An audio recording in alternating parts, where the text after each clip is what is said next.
Save the new generation.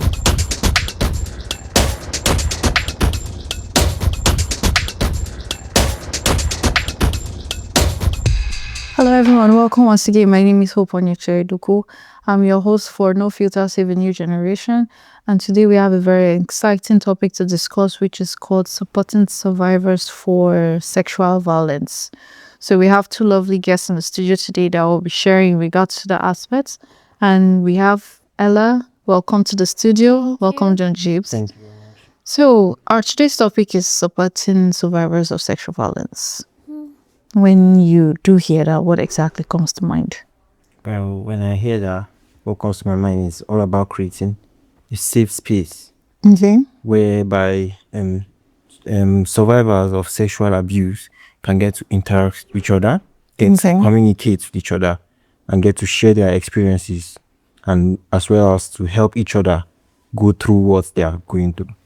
Okay. What about you, Ella? Okay, is giving them moral support, like being there for them, because it's not easy going through sexual abuse, mostly for ladies.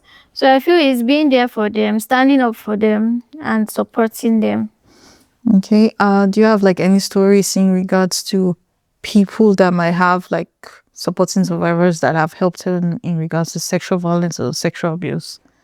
Maybe stories from friends or maybe from other friends that might have gone through such situations.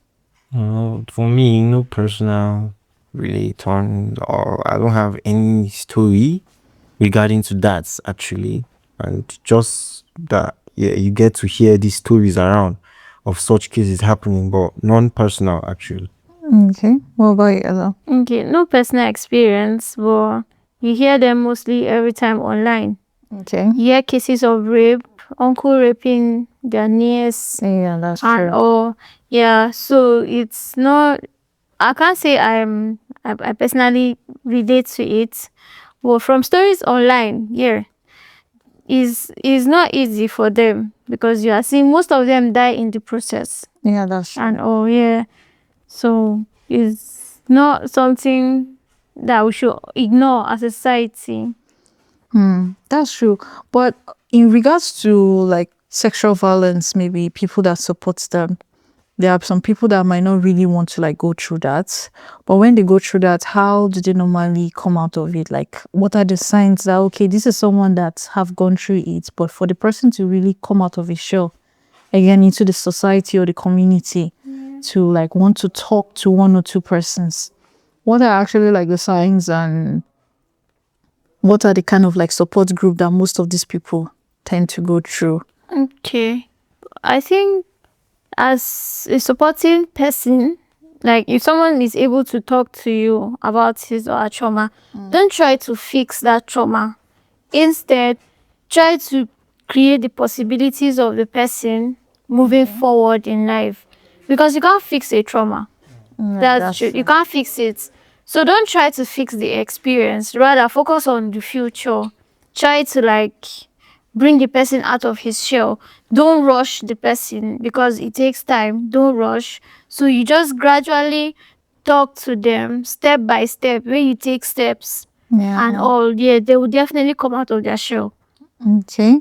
What about you, John James? I feel like going through this, we get to, if for instance I'm being supportive to an survivor of sexual abuse, Yeah. any personal, what I'll basically do is I'll give the person listening ears. I'll try my best to be supportive.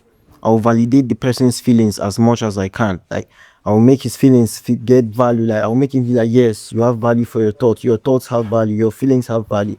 It's not like I'll render you useless. Give you a good listening ear. Be supportive to you. Say good and advisive words to the person. I believe in you. You can try and draw the person back to the society and give that person light. Yeah, that's true. But I think most times, like all these psychiatrists that would like maybe all these people that have gone through the sexual violence and all that, when they go to meet them, some of them might either exploit them. They might think as if they are helping them, but maybe in the long run, instead of them like coming out of their shell, they tend to hide in.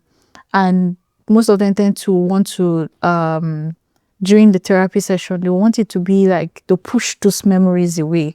So is it possible for like all the psychiatric doctors and all of that? Is it possible like to hide the trauma in one side, but maybe there might be something that can make them revisit that kind of trauma? What is your take on it? Yeah, I feel like there's nothing that can take away the trauma, as she said, actually. The best you can do is you should give the person possibilities of a better future. Show the person that yes, he can rebuild. Try and build trust with that person. You shouldn't just try and be telling the person, yeah, you can forget, just forget about this. You can't make a person forget about that kind of thing. Yeah, that's true. It's not possible. So you just try to, try and help the person rebuild and do your best to just relate to the person as much as you can. What about you, Ella?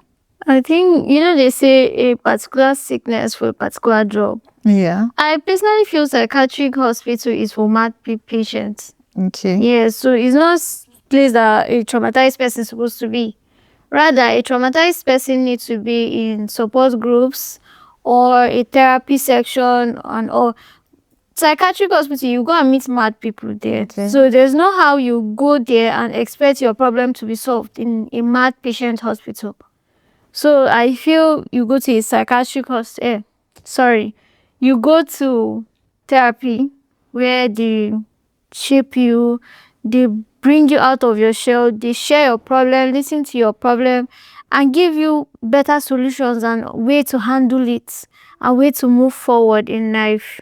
Okay. Yeah. All right. And there you have it. We'll be taking a short break, and when we get back, we'll get to hear more from our lovely guests. Just stay tuned.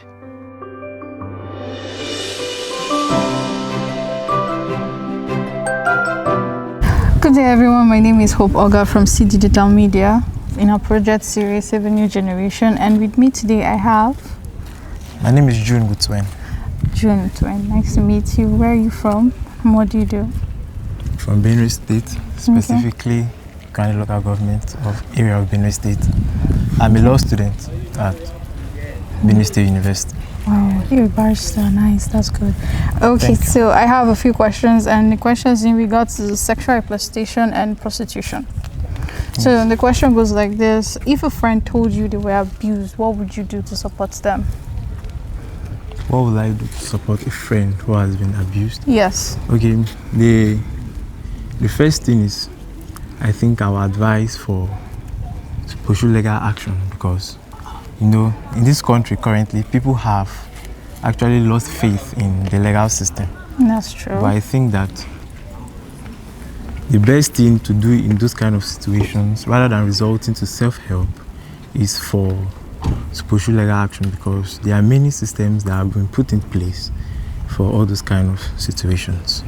If a person has been sexually abused, you can proceed criminally against the person.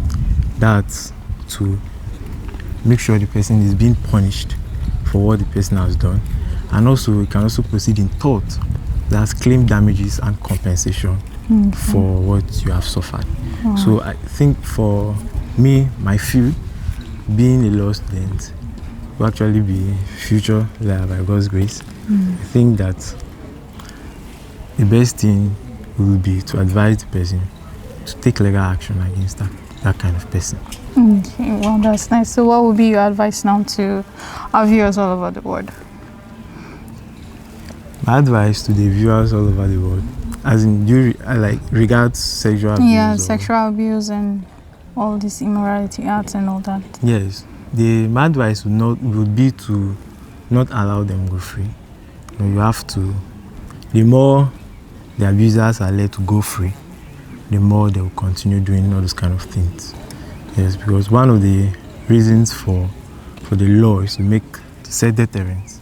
That's to ensure that once one person has been punished, the rest can take caution. That's good. All right, thank you so much. I really enjoyed that. Thank you so much, Barrister. To have a lovely day. Thank you. Thank you.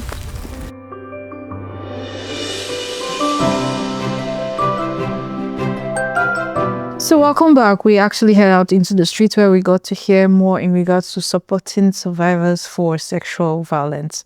So now back to our guest, whereby they'll have to share some advice in regards to how you can get people that would support you in regards to either sexual abuse or sexual violence. So what is your advice now to our audience out there that might be listening, that they wouldn't know the right people that they might go to meet to air out what it is they've gone through in regards to either sexual violence or sexual abuse? Well, I feel like you should not pressure yourself, actually. Okay. Yeah, don't pressure someone to share his experience. You can't force that such on someone. Rather, you can just. There are some people that even they can deal with their things on their own. Actually, there are people Yeah, that, that's true. that prefer to just deal with it on their own. So you can't force such people to share their experiences. So rather, you be patient with them, just be supportive to them, and give them good and quality advices. Oh, that's lovely. What about you, Ella? Me, I feel we should pay attention to their emotions and their physical emotions too, their physical reactions. Yes, when a person is going through that, first of all, learn their emotions, learn the way they think, the way they like, be able to share in their pain, be able to understand their emotions, so as to be able to like give them good support depending on their emotions. Because if you this thing deals with emotions, so you have to use emotions to bring them out of their shell. So study their emotions, pay attention to it carefully, so you can be able to provide good advice and support system for them. Wow, that's lovely. You actually nailed it right there. And there you have it, our audience out there. No matter what it is that you're going through in regards to sexual violence or sexual abuse, if you need someone that would actually give you listening ears, no matter what it is, if you don't feel inspired deep down within you to talk to that person, please do not move forward in regards to sharing your pain or what you've actually been through. If it's something that you just have to stay in your quiet moments, and then once you're ready to share what you've gone through, then you can do that. Don't push yourself, don't pressure yourself. Just try to pause, think, and then know what is the next action in which you have to take in regards to yourself. So now, please don't forget to share, don't forget to like, don't forget to also comment in the comment section, and also don't forget to subscribe to all our channels that will be displayed in today's episode. Thank you once again. For more exciting episodes coming your way, I remain your lovely and humbled host, Hope and Bye for now.